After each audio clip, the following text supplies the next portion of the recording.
If you're renting in Dallas-Fort Worth right now, I bet you have done this math in your head at least once. My rent is already this high. Wouldn't a mortgage payment be about the same?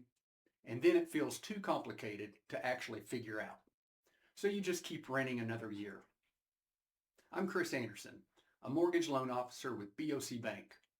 And today I want to actually walk through that comparison honestly. Not a sales pitch for buying, just the real factors that matter when you're deciding between renting and buying in this market. Let's get started with the biggest structural difference, because it's the one people understand intellectually but don't always feel. Every rent payment you make is gone. It pays your landlord's mortgage, their property taxes, their profit. You get a place to live, but you build zero ownership in that property. With a mortgage payment, a portion of every payment, even early on, goes towards paying down what you owe, which builds equity over time. And separately, if the home appreciates in value, that's additional equity you didn't have going into it. I'm not saying renting is a mistake. There are real situations where renting makes sense, especially short term. But if you're planning to stay in an area for several years, the rent is basically the same as a mortgage payment. Comparison misses this piece entirely. Here's the other piece. Your rent is not fixed. It's common for rent to increase at renewal, sometimes significantly, and you have very little control over that. A fixed rate mortgage payment, by contrast, has a principal and interest portion that does not change for the life of the loan.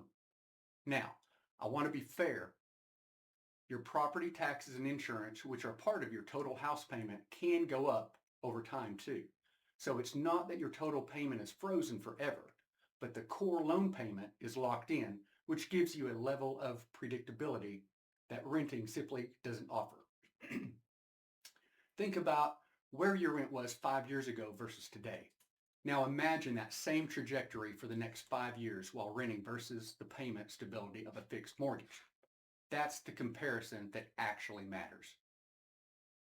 Let's be honest about the other side of this too, because buying isn't free of trade-offs. Buying requires upfront costs, a down payment, and closing costs that renting doesn't. This is real, and it's exactly why programs exist to help with exactly this piece. Down payment assistance, low down payment loan programs, seller concessions towards closing costs. I'll do an entire video on those specifically. Buying also comes with ongoing responsibilities renting doesn't. Maintenance, repairs, and being the one who handles it, not a landlord. Those are legitimate costs to factor in, and I never want to pretend they don't exist. The honest comparison isn't buying is always better, it's here's what each path actually costs and builds so you can decide with real information instead of a gut feeling. Here's something specific to this metro that I think gets lost. Dallas isn't one price point. The city of Dallas runs quite high, comfortably in the high $300,000s to $500,000 range, depending on the neighborhood. But areas like Fort Worth, Arlington, and Mesquite run meaningfully lower, often in the high 200s to mid 300,000s. If you've written off buying in DFW because you looked at Dallas proper prices, that's an incomplete picture. A lot of first-time buyers I work with end up looking at Tarrant County or outer suburbs specifically because the entry point is more realistic, while still being a reasonable commute into the metro. I want to be balanced here because renting genuinely makes more sense in certain situations. If you're not sure you'll stay in the area for at least a few years, if your job situation is unstable, or if you simply don't have anything set aside yet for a down payment and closing costs and need time to build that up. But if you're planning to stay in DFW for the foreseeable future, have reasonably stable income, and just assume buying was out of reach, that assumption is worth actually testing with real numbers instead of accepting it as fact.